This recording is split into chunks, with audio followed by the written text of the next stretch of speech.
예, 트루스포럼의 김은구입니다. 오늘 이렇게 귀한 자리 불러주신 양준모 교수님과 그리고 또 조영기 교수님께 진심으로 감사드립니다. 제가 오늘 발표에 관해서 이렇게 고민을 많이 하다가 이승만의 건국과 보수주의 혁명 그리고 또 북친 통일의 현대적 의미라는 주제로 정했습니다. 저는 개인적으로 그 대한민국 건국이 그 보수주의 혁명이라고 생각을 합니다. 미국의 독립혁명에 견줄 만한 위대한 보수주의 혁명이라고 생각을 하는데요. 개인적으로는 그 대한민국 보수주의 혁명의 태동은 3.1 운동으로 시작을 했고 이승만 대통령의 건국 혁명을 통해서 그리고 또 열매를 맺었고 또 박정희 대통령의 산업혁명을 통해서 또 한 번의 열매를 맺었다. 하지만 그 대한민국 건국될 때 그 건국을 추진할 때 사실 한반도 전체에 하나의 통일된 국가를 지향했습니다. 그렇기 때문에 북한의 해방 그리고 통일이 이루어질 때 대한민국의 그 보수주의 혁명이 완수되는 것이다. 개인적으로는 이런 생각을 가지고 있습니다. 대한민국 건국을 보수주의 혁명의 차원에서 접근하는 논의는 아직 그렇게 많지는 않은데요. 오늘 제 발표를 통해서 한번 같이 살펴봤으면 합니다. 제가 오늘 발표는 그 보수주의에 대해서 기본적으로 좀 개관을 하고 그 이승만 대통령의 건국과 보수주의 혁명 그리고 또 이승만 대통령의 북진 통일에 대해서 살펴보도록 하겠습니다.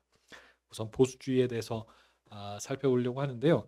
그 보수주의에 대해서 그 최근에 많은 관심들이 이전에 비해서는 많이 일어난 것도 사실이긴 한데 아직도 그 보수주의가 뭐냐 딱 질문을 받았을 때 그 정확하게 답변하기가 또 애매한 것도 사실입니다.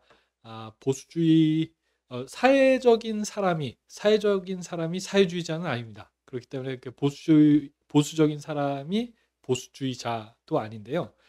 보수는 뭔가 지키는 건데 그렇다고 해서 이렇게 과거의 모든 것들을 이렇게 지키는 것을 보수주의자라고 얘기할 수도 없습니다. 왜냐하면은 그 중국에서 개혁 개방할 때 그때 개혁 개방에 반대하는 사람들을 보수파라고 했습니다. 중국 내부에서. 그런데 이 사람들을 우리가 보수주의자라고 얘기하지는 않거든요. 그러면은 뭐가 보수주의인가에 대해서 이게 좀 정리가 필요한데 양준모 교수님, 존경하는 양준모 교수님 혹시 보수주의에 대해서 이렇게 그 생각해 보신 적이 있으신가요?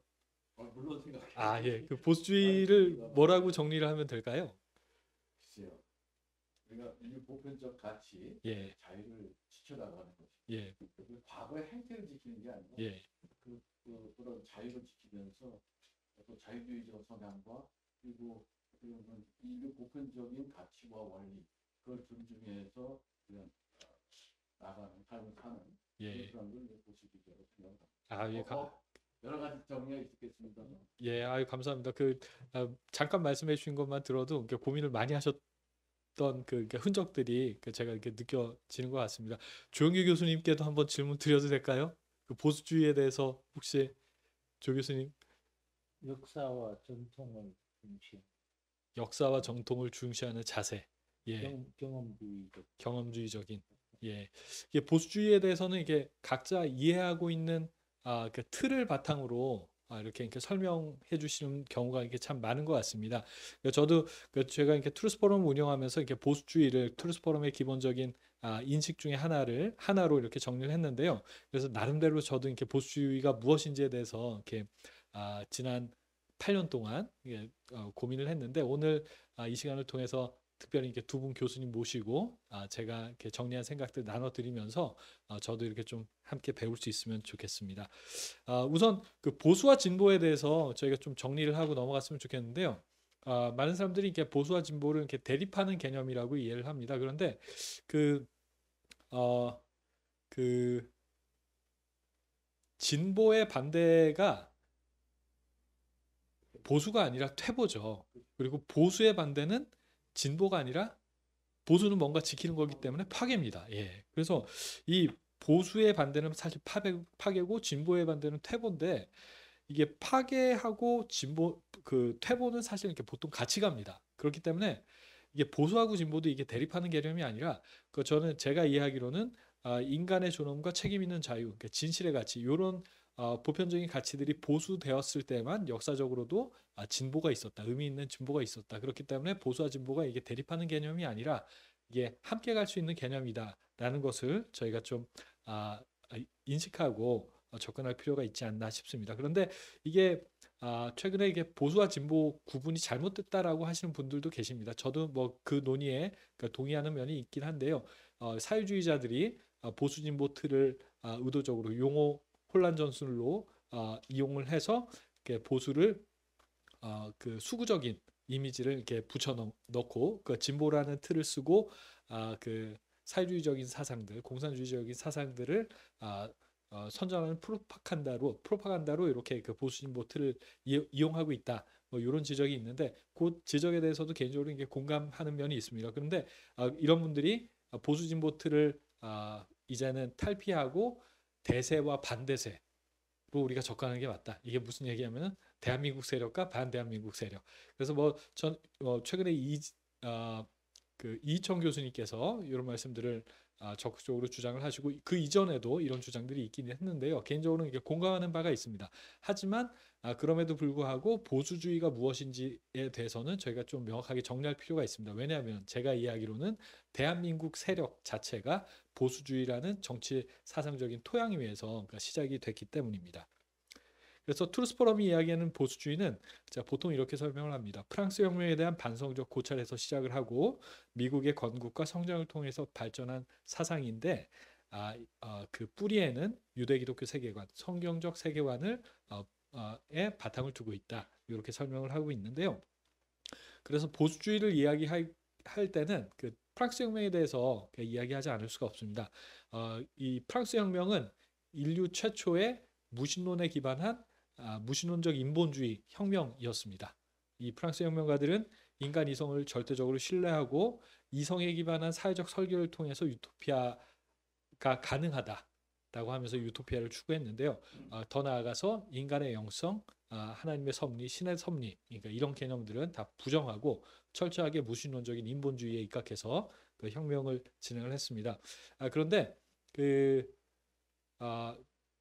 자유평등 박애를 내세우면서 진행했던 그 프랑스 혁명이 시간이 지나면서 이성을 빙자한 강기로 나가는 그런 현상들이 나타나게 됐습니다. 아시는 분들은 아시겠지만 그 로베스피에르가 그 집권한 1년 동안 파리 광장에서 프랑스 파리 광장에서 몇 명이 죽었는지 혹시 아시나요? 예, 3만 5천 명 정도가 죽었다고 그렇게 나와 있습니다. 그래서 3만 5천 명이면 하루에 100명씩 목 자른 겁니다. 기어틴으로. 그리고 방대 지역에서는 프랑스 혁명에 반대한다는 이유만으로 우리는 니네가 얘기하는 거 무슨 얘기인지 모르겠어. 라고 하면서 우리는 신부님들하고 교회하고도 잘 지내. 이렇게 그 프랑스 혁명에 대해서 동조하지 않는다는 이유로 30만, 40만 정도가 학살을 당했고 기록에 보면은 저항할 수 없는 어린 아이들은 그냥 말굽으로 짓밟아서 죽였다라고 기록이 돼 있습니다. 이런 잔인한 일들이 자유평등 박애를 표방하는 프랑스 혁명가들에 의해서 자행이 됐는데요. 이런 모습을 보고 프랑스 혁명의 참상을 보고 에드먼드 버크가 영국에 있는 에드먼드 버크가 나도 처음에는 프랑스 혁명에 대해서 기대를 많이 했는데 이런 혁명이 영국에서는 있어서는 안 되겠다라고 생각을 하면서 프랑스 혁명에 대해서 책을 하나 썼습니다. 그게 프랑스 혁명에 관한 성찰인데 이것이 보수주의 정치 철학의 시초가 되는 그런 고전으로 평가가 됩니다. 그런데 그 보수주의 정치 철학이라는 게 하늘에서 뚝 떨어진 게 아닙니다. 이 프랑스 혁명에 대한 성찰 앞부분을 보시면요. 앞부분에 그 프라이스 박사의 오류라는 챕터로 이렇게 시작이 됩니다. 프라이스 박사가 목사입니다. 목사인데 프라이스 목사가 프랑스 혁명을 찬양하고 지지하는 설교를 했습니다. 그런데 에드먼드 버크가 볼 때는 프라이스 목사의 설교가 정말로 잘못됐다. 왜냐하면 그 사람의 설교는 프라이스 목사의 설교는 기독교적 사랑의 정신을 전혀 반영하지 못하고 있다라는 비판에서 출발하고 있습니다. 그래서 여기서 저희가 알 수 있는 것은 이 보수주의 정치 철학이라는 것이 사실 이렇게 다른 것이 아니라 기독교적 세계관, 성경적 세계관에 바탕을 둔 것임을 저희가 거기서도 이렇게 확인할 수가 있는데요.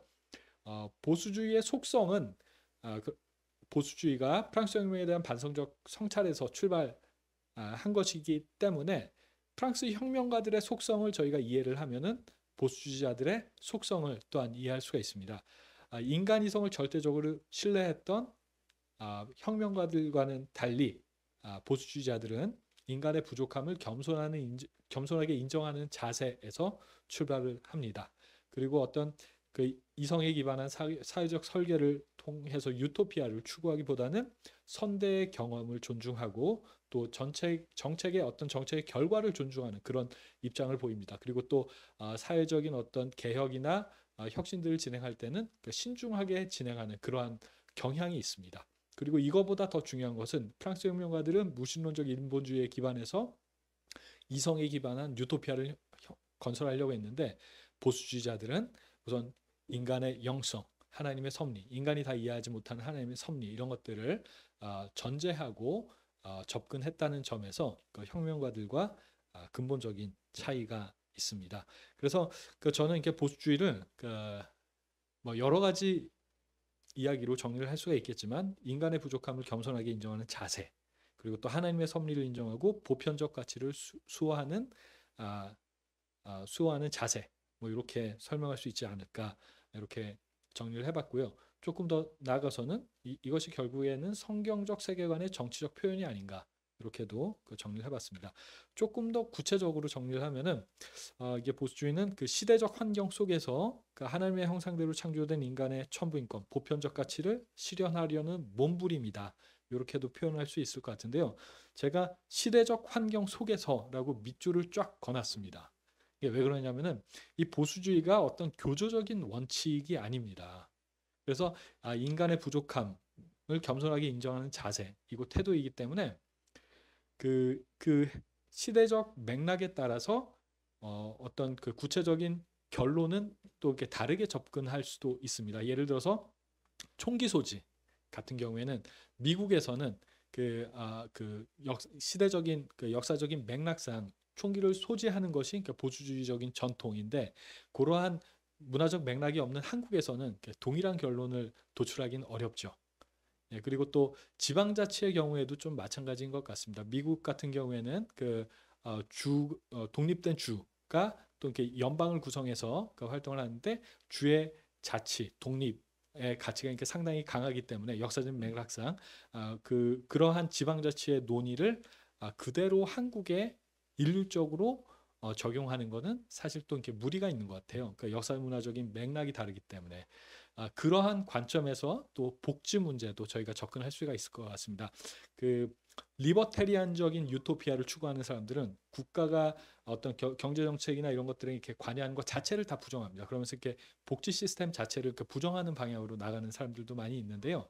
그런데 그 보수주의라는 것은 결국엔 그 시대적, 그러니까 현재 처하고 있는 시대적 환경과 상황을 최대한 고려하고 그 안에 있는 인간에 대한 애착, 사랑을 바탕으로 하고 있기 때문에 그 복지 시스템에 관해서도 그 리버테리안적 유토피안들하고는 조금 다른 결과, 다른 생각, 다른 접근을 하게 되는 것 같습니다. 그래서 그 기본적으로 이게 사회주의적인 어떤 이렇게 그 정책들은 반대하지만 그러니까 복지 정책이 가지고 있는 어떤 의미나 이런 것들을 이렇게 부정하지 않는다는 것을 그 보수주의자들이 그러니까 상황에 따라 시대적 맥락에 따라 다른 결론을 내릴 수 있다는 것을 저희가 좀 이해하고 가야 되지 않나 이런 생각이 들었습니다. 왜냐하면 그 리버테리안적인 유토피안을 추구하는 사람들이 보수 우파 진영에 같이 있거든요. 이런 사람들이 그 복지제도도 부정하고 뭐 이런 경향이 있는데 뭐 선별적 복지라고 얘기를 많이 하는데 그러한 그 문화적 시대적인 문화적 상황에 맞춰서 복지의 수준도 접근하는 것이 이게 보수주의적인 접근에 보다 더 타당하지 않나 이런 생각이 들었습니다. 그래서 시대적 환경 속에서 이걸 제가 밑줄을 쳤는데요. 그래서 이게 보수주의에서 가장 중요한 것은 무엇을 보수할 것인가인데 저는 이게 성경적 세계관이 제시하는 보편적 가치 중에서 가장 중요한 것이 바로 이 세 가지가 아닌가 싶습니다. 그래서 하나님의 형상대로 창조된 인간의 존엄과 책임 있는 자유, 그리고 또 거짓을 떠난 진리, 진실의 가치. 이것이 저는 이렇게 보수주의의 기본 본질적인 가치이고 또 공익을 표방하는 공화주의의 기본적인 가치이며 또 이 가치들을 지키는 것이 국가가 존재하는 이유다. 개인적으로 이렇게 정리를 해봤습니다. 그리고 이게 보수주의를 얘기하다 보면은 그러니까 기독교 신앙이 없는 분들이 약간 이렇게 거부감을 느끼시는 경우도 있으세요. 그 충분히 이해합니다. 그런데 이 보수주의를 말하는 것이 사실 어떤 기독교 신앙을 강요하는 것은 아닙니다. 하지만 이 그 성경적 세계관이 인류 사회에 제시하는 이 보편적 가치, 이 보편적 가치를 보편적 가치가 이러한 그 기독교적 배경을 바탕으로 해서 이렇게 서구 문화를 통해서 인류 사회에 뿌리를 내리게 됐다는 그런 이렇게 역사적 배경에 대해서는 그 모든 종교를 떠나서 기본적으로 기본적인 이해가 필요하지 않나 이런 생각이 들었고요.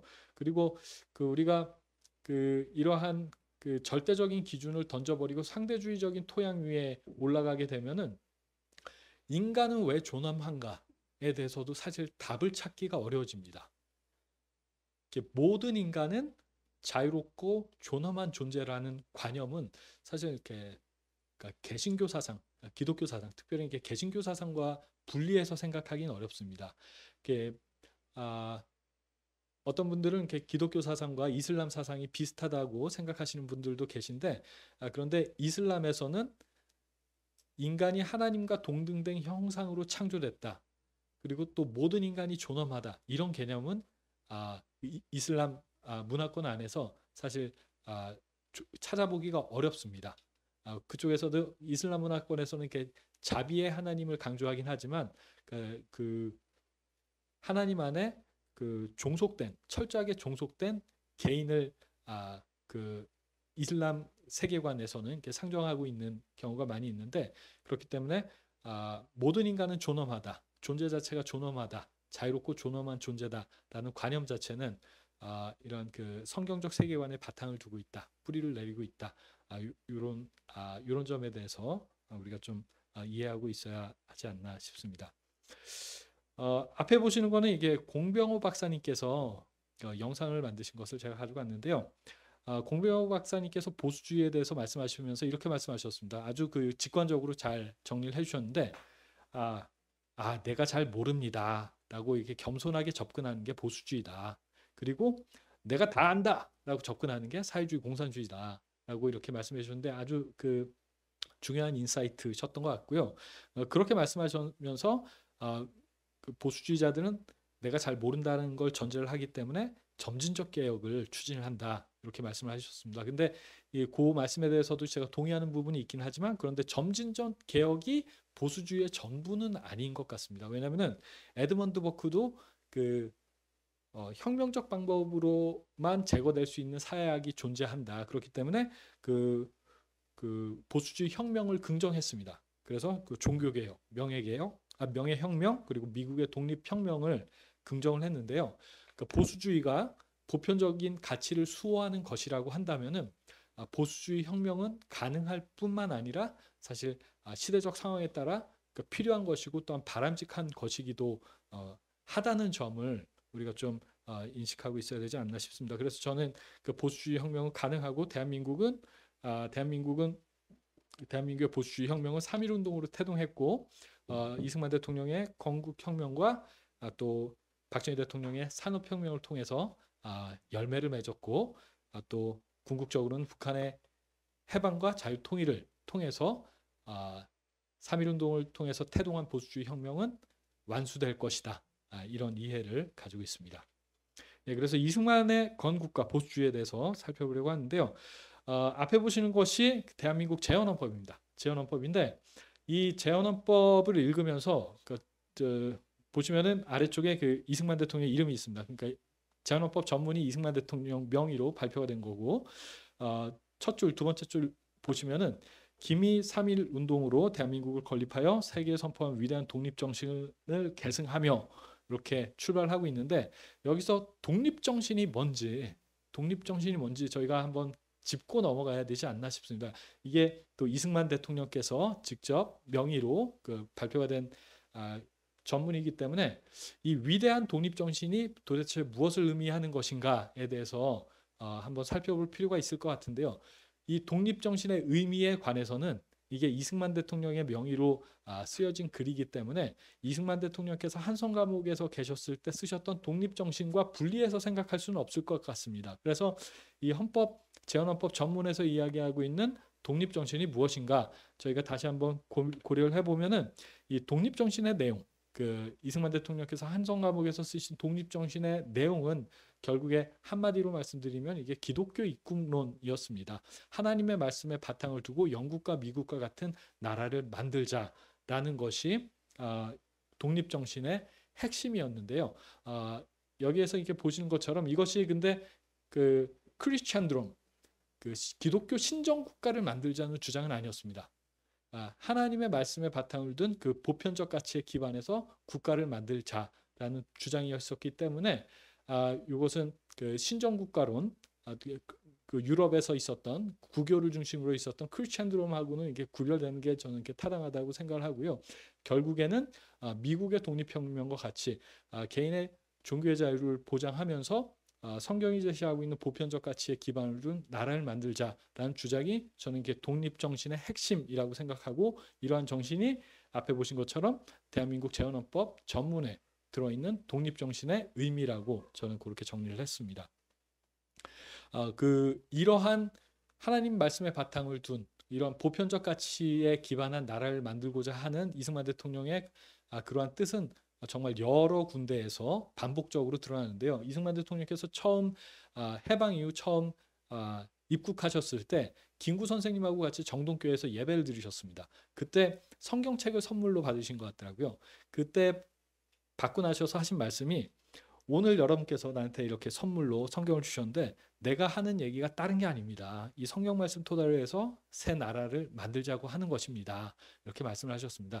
이게 결국에는 성경이 제시하고 있는 보편적 가치에 기반한 나라를 만들자는 뜻. 이게 결국엔 독립정신이죠. 이러한 뜻을 이승만 대통령께서 그 여러 군데에서 말씀을 하셨습니다. 이 재헌의회 속기록에도 이런 뜻들이 나와 있고요. 그래서 많은 분들이 이제 아시겠지만 재헌의회가 처음에 이렇게 기도로 시작을 하게 됐고, 그리고 또 이승만 대통령께서 임시의장에서 의장으로 공식적으로 의장으로 취임하시면서 그 취임 선서에서도 내가 정말 이렇게 최대 충성과 노력을 다하기로 하나님과 순국 성결과 3천만 도포 앞에서 삼가 선서합니다. 이런 말씀하셨고, 또 국회 개원식 축사, 이게 그 5월 31일 오후에 있었던 국회에서 있었던 행사인데 우리가 이승만 대통령께서 의장이시죠. 이때는 의장께서 또 이렇게 말씀하셨습니다. 오늘 이렇게 제1차 국회를 열기 위해서 모였는데 우리가 오늘이 있게 된 데에 대해서는 첫째로 하나님의 은혜와 둘째로 애국 선열들의 희생, 그리고 또 우리의 우방들의 그 도움이 있었기 때문에 여기에 대해서 우리가 감사하지 않을 수 없다.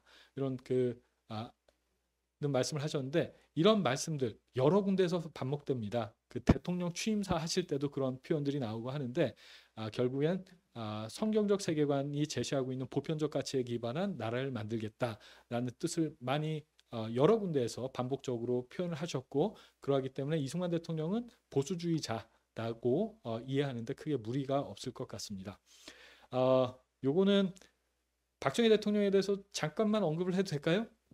이게 시간이 조금 넘어갈 것 같은데, 제가 교수님들 계신 자리에서 사실 좀 이게 요 생각을 말씀을 드리고 좀 저도 이렇게 피드백을 받고 싶어서 말씀드리도록 하겠습니다. 박정희 대통령이 보수주의자인가에 대해서 사실 도전이 많습니다. 이게 그리고 또 보수 진영 안에서도 박정희 대통령이야말로 진보다라고 말씀하시는 분들이 계세요. 저는 그 말도 맞다고 생각하거든요. 왜냐하면 보수와 진보가 대립하는 개념이 아니니까. 그런데 이게 이승만 대통령도 그렇고 박정희 대통령도 그렇고 보수 진영에서 저희 아이콘처럼 이렇게 존경하는 분인데 이걸 보수주의적 관점에서 박정희 대통령을 이렇게 정리할 필요가 있습니다. 왜냐하면은 아까 전에 말씀드린 그 프랑스 혁명에 관한 성찰이라는 책이 한국에 번역이 됐습니다. 이게 번역이 된 게 언제냐 하면 2008년입니다. 2008년인데 이게 책이 처음 쓰여진 거는 1790년이에요. 그리고 일본에서 번역된 거는 1881년입니다. 뭐 거의 한 그 100년도 넘은 시간을 넘어서 그러니까 한국에서 이제 번역이 됐는데 이거를 이태숙 교수님이라는 분이 번역을 하셨어요. 그런데 이분이 기본적으로 이렇게 좌파, 그러니까 민주진영 분으로 그 이해가 되는 분입니다. 그러니까 이게 어떤 거냐면은 성경책을 스님이 번역하신 거예요.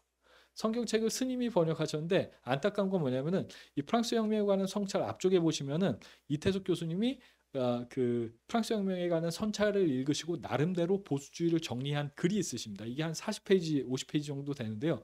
안타까운 것은 제가 봤을 때는 보수주의를 제대로 이해하지 못하신 상황에서 보수주의에 대해서 정리를 하셨거든요. 근데 더 안타까운 것은 보수주의에 대해서 연구하시는 분들이 그 글을 인용을 하십니다.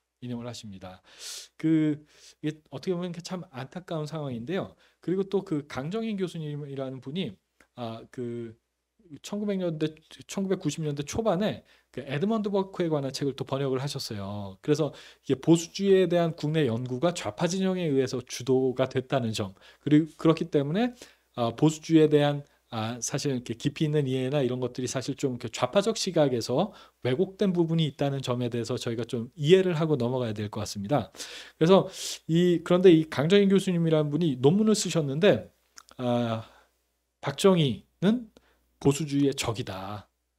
에드먼드 버크 입장에서 봤을 때 그 전통적인 질서나 이런 것들을 헌정 질서를 무너뜨린 적이다. 그런데 보수 진영이 박정희 대통령을 이렇게 떠받드는 거는 참 웃긴 짓이다. 뭐 이런 취지의 글을 논문으로 쓰셨어요. 그걸 또 이태숙 교수님이 또 인용을 하셨습니다. 그래서 제가 이렇게 돌아보니까 이분들이 이해하고 계신 게 보수주의는 제가 이해하고 있는 보수주의와는 사실 좀 상당히 많이 다릅니다. 이분들은 그냥 과거의 전통을 과거의 전통을 계승하는 것 정도를 보수주의로 이렇게 이해를 하고 계신데 말씀드린 것처럼 이거 보편적인 가치, 보편적인 가치를 수호하는 것이 보수주의이기 때문에 그러면은 박정희 대통령이 보수주의자인지 아닌지를 이렇게 평가하기 위해서는 이 박정희 대통령이 이런 보편적인 가치에 얼마나 충실하려고 했는가, 그리고 그 당시 박정희 대통령의 그 시대적 상황이 얼마나 위기 상황이었냐에 대한 판단에 따라서 사실 달라질 수가 있습니다. 개인적으로는 이렇게 평가를 해봤습니다. 그 인간의 존엄을 보장하는 최소한의 경제적 자유를 확보하신 것이 사실 이렇게 대한민국에서는 박정희 대통령입니다. 그리고 또 인간의 존엄을 중대하게 침해하는 안보적 위협을 해소하신 것도 박정희 대통령입니다. 박정희 대통령 유신에 대해서 그 박정희 대통령을 공격하시는 분들은 그 유신이 잘못됐다고 공격을 많이 하시는데, 그런데 그 당시 시대적 맥락을 살펴보면요, 중국에서 문화대혁명으로 수천만 명 죽어 나가던 때가 딱 유신의 기간입니다. 그리고 캄보디아에서 300만 명 죽어나간 때가 딱 유신의 기간이에요. 그 당시에 북한 도발 그 어느 때보다 심각했습니다. 그러니까 이러한 상황에서 그 인간의 존엄을 중대하게 침해하는 안보적 위협을 해소하고 경제적 자유를 확보했다는 점에서 이런 보편적 가치에 그 인간의 존엄이라는 보편적 가치에 박정희 대통령이 그 기여했다고 평가하지 못할 이유가 없을 것 같아요. 절차적 민주주의라는 어떤 절차적 민주주의의 관점에서는 민주주의를 퇴보시킨 것으로 볼 수 있겠지만 그런 본질적인 가치를 지켜낸 그 실질적 민주주의 입장에서는 다른 평가를 할 수 있지 않을까 이런 생각이 들고요. 그리고 또 책임 있는 자유의 입장에서도 그 자조정신, 그러니까 하늘은 스스로 돕는 자를 돕는다. 이게 결국에는 책임 있는 자유의 원칙이거든요. 그리고 또 새마을운동 할 때도 신상필벌의 원칙을 절대 철저하게 지키셨습니다.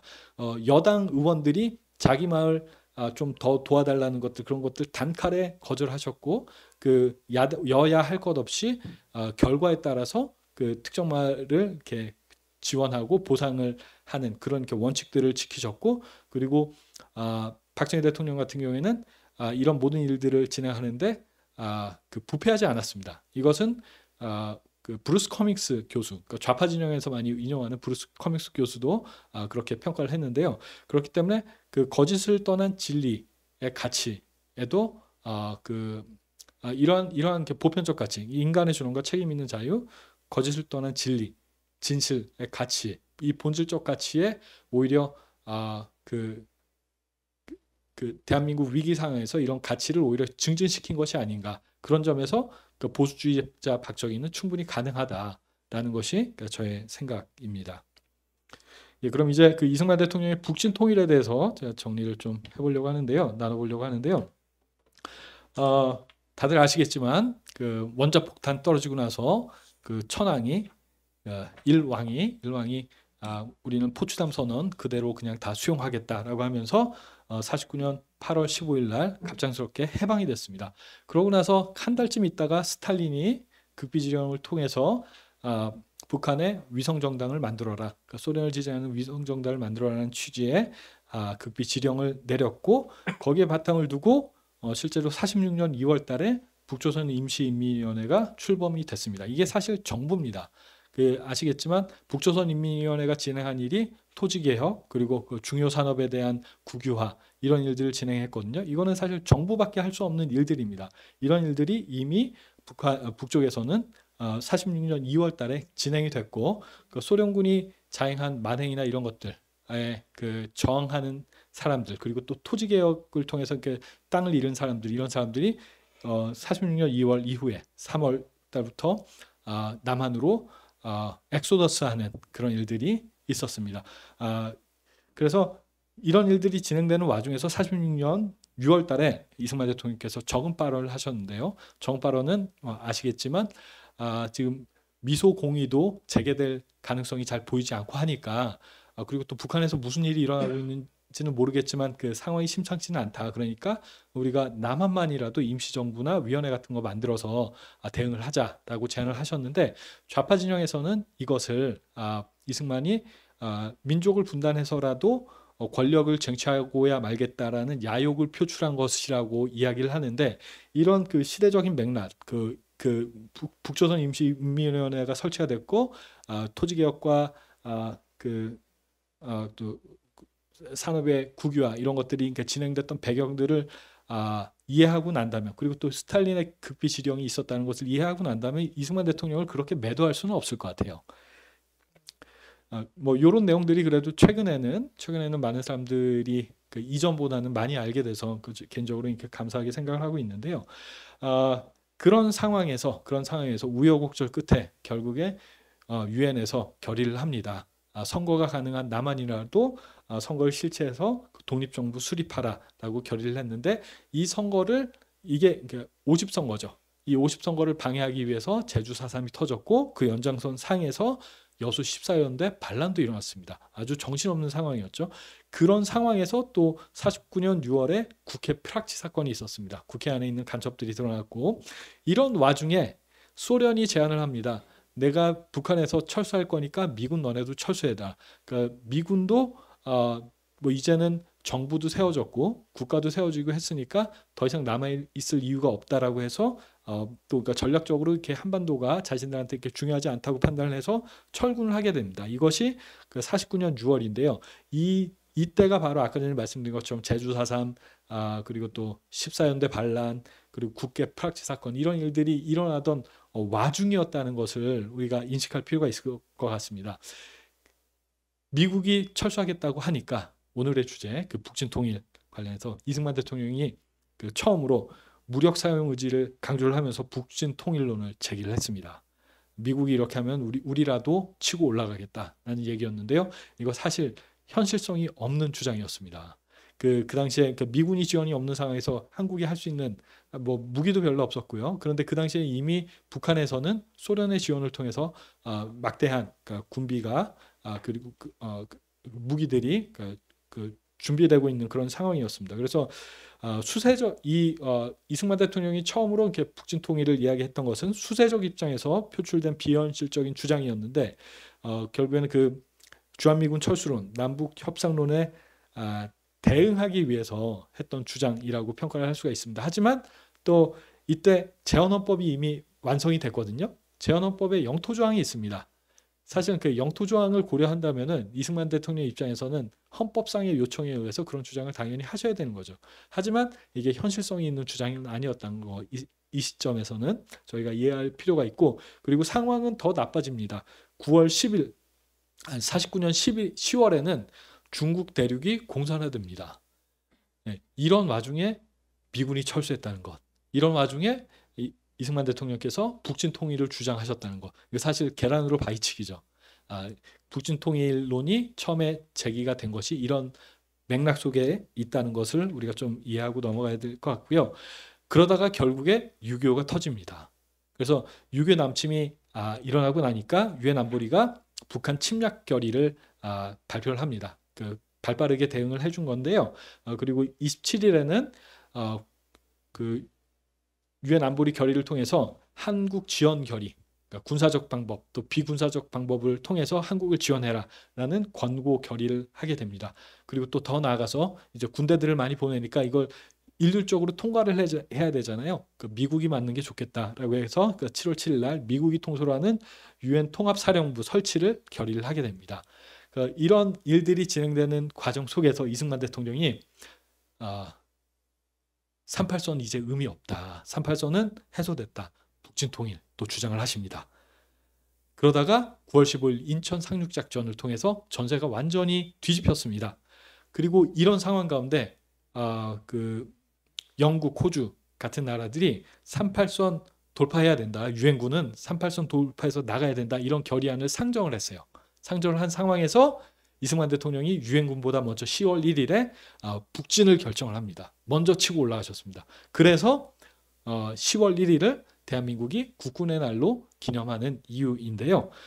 그래서 이제 압록강까지 두만강까지 거의 다 치고 올라갔습니다. 그런데 갑작스럽게 또 중국이 무수한 인원들을 앞세우고 내려오는 일들이 발생을 했습니다. 그래서 10월 말 50년 10월 말에 그런 전세의 변화가 급격한 변화가 있게 됐는데요. 이 일이 있고 나니까 그 전까지는 미국도 북진 통일을 찬성을 했습니다. 그 짧은 기간 동안은. 그런데 중공군이 넘어오고 확전이 되니까 이 북진 통일론에 대해서 이렇게 제지를 하게 됐는데요. 그 결과로 메가더가 해임이 되게 됐습니다. 아시는 분은 아시겠지만 메가더 같은 경우에는 메가더와 이승만 대통령이 북진 통일을 적극적으로 주장을 했고 더 나아가서 중국까지 공산화된 중국까지 해방해야 된다라는 취지의 주장들을 강력하게 밀어붙이셨는데 미국 입장에서는 확전되는 것이 두렵기 때문에 여기에 대해서 이제 제동을 걸 수밖에 없었던 거죠. 그래서 51년도에 메가더 장군을 해임합니다. 그리고 이승만 대통령도 제거하려고 합니다.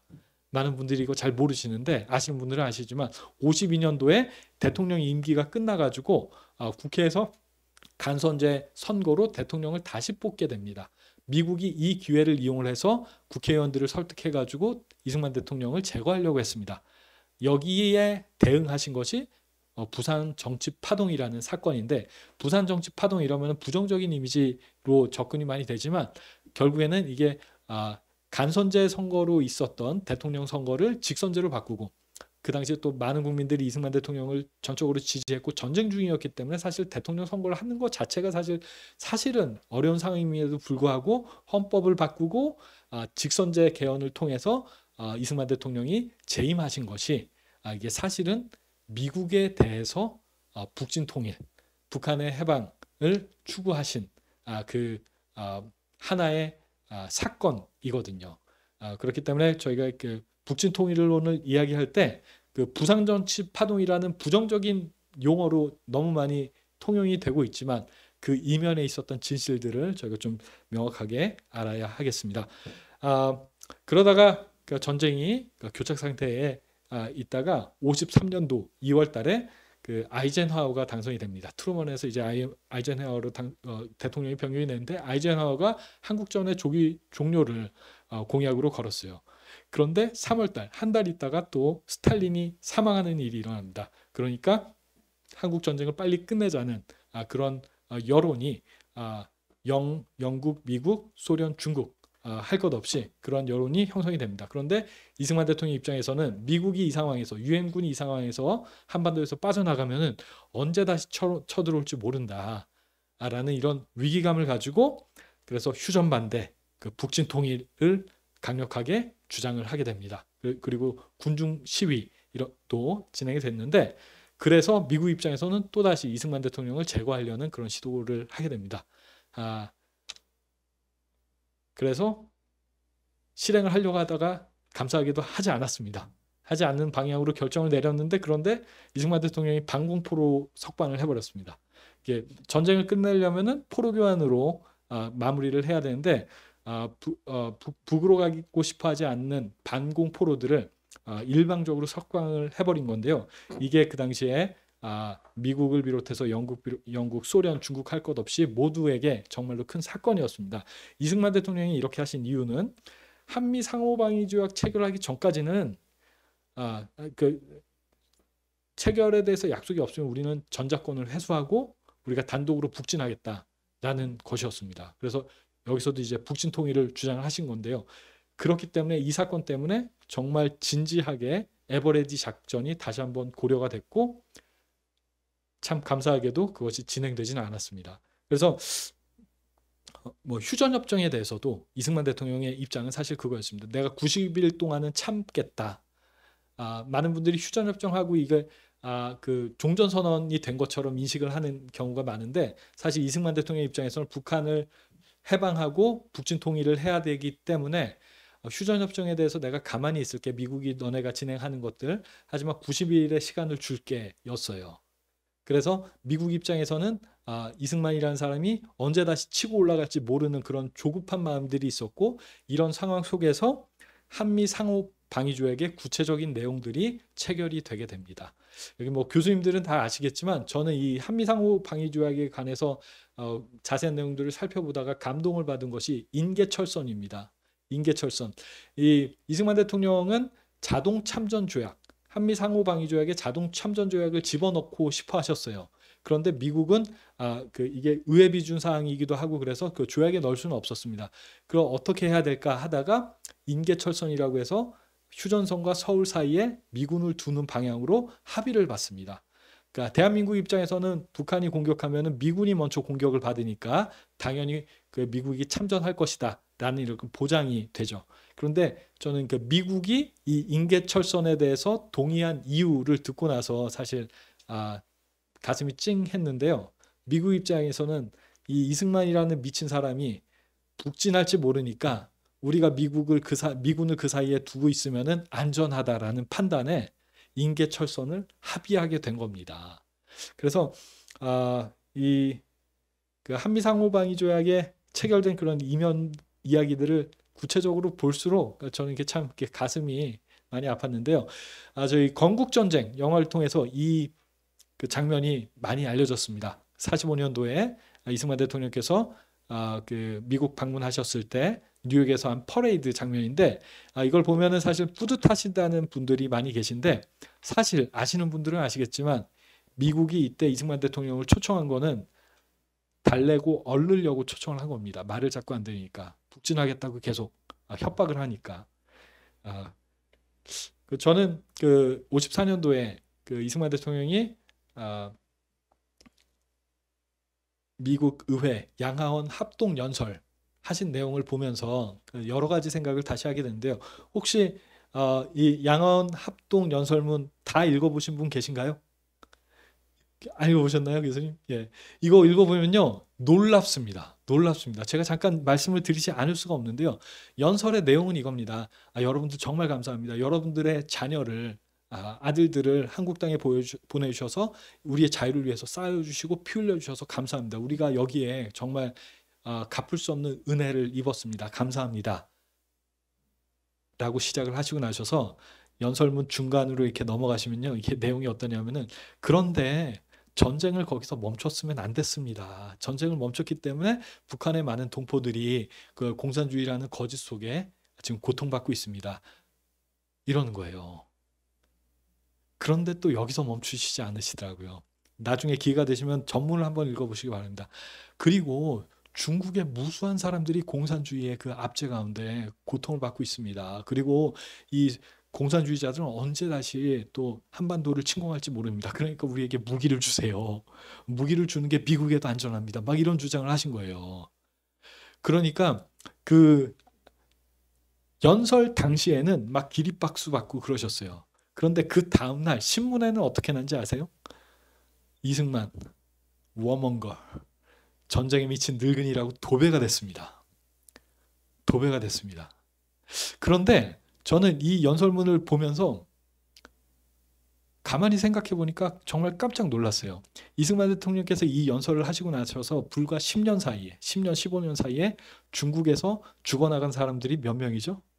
문화대혁명 대기군으로 죽어나간 사람들이 수천만 명입니다. 수천만 명.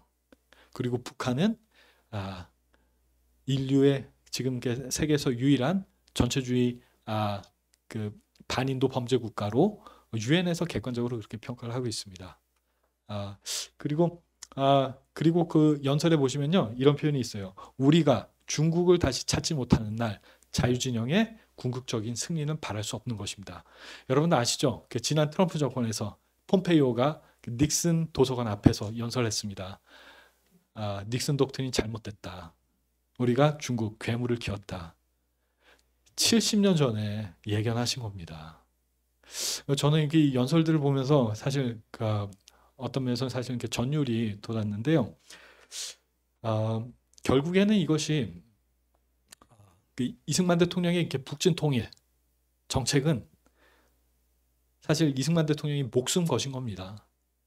정치적, 육체적 생명을 담보로 해가지고 대한민국 안보와 경제 근간이 한미동맹을 끌어낸 수단이고, 그리고 또 이게 재헌헌법 4조 영토조항의 실현을 위한 당연한 요청이었다는 점을 우리가 다시 한번 새길 필요가 있고요.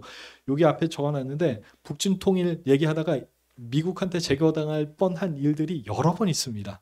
아시는 분들 아시겠지만 에치슨 라인에서 한반도와 대만이 제거가 된 거는 그 당시 장개석도 본토를 뺏겼기 때문에 자꾸 이렇게 본토 회복 주장하고 이러니까 경고한 거거든요. 이승만도 마찬가지로. 그리고 또 말씀드린 것처럼 52년 대선에서 제거하려고 했고 에버레디 사건으로 제거하려고 했습니다. 그리고 4.19 때도 미국의 역할이 있었다는 증언들이 있고, 백선엽 장군님 수기에 보면은 4.19 당시에 미국이 쿠데타 제안했다라는 기록까지 보면서 대한민국의 건국은 이게 미국과도 싸워 이겨서 우리가 쟁취한 것이구나 라는 것을 제가 다시 한번 새기게 됐습니다. 그래서 북진 통일의 현재적 의미에 대해서 제가 이게 좀 정리를 하면, 이 북진은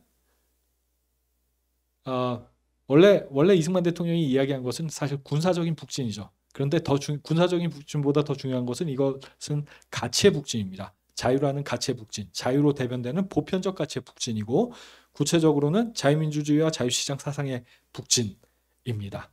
이게 그리고 군사적 의미의 북진도 결국에는 자유민주주의와 자유시장 사상에 기반한 정치 제도, 경제 제도를 실현하기 위한 것이기 때문에 가치의 북진의 개념이 훨씬 더 중요한 것이 아닌가 이런 생각이 들고요. 윤석열 대통령께서 최근에 8.15 통일 독트린 발표하셨는데 내용을 보면은 결국에는 자유와 인권으로 대변되는 보편적 가치의 북진을 선언하신 것으로 제가 평가가 됩니다. 조영기 교수님께서 이 부분에 관해서 구체적으로 글을 써주셨는데 저희가 다음 세션에서 잘 들어보면 좋겠습니다.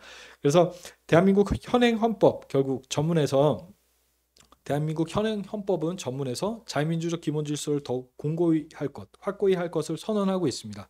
그리고 또 제3조 대한민국의 영토를 한반도와 부속 도서라고 명시를 하고 있습니다. 또 4조에서는 자유민주적 기본 질서에 입각한 통일 정책 수립하고 이를 추진할 것을 규정을 하고 있습니다. 그렇기 때문에 통일 무용론, 통일할 필요 없다, 그러니까 통일하지 맙시다라는 주장, 또는 이국가로는 명백하게 위헌적인 주장입니다.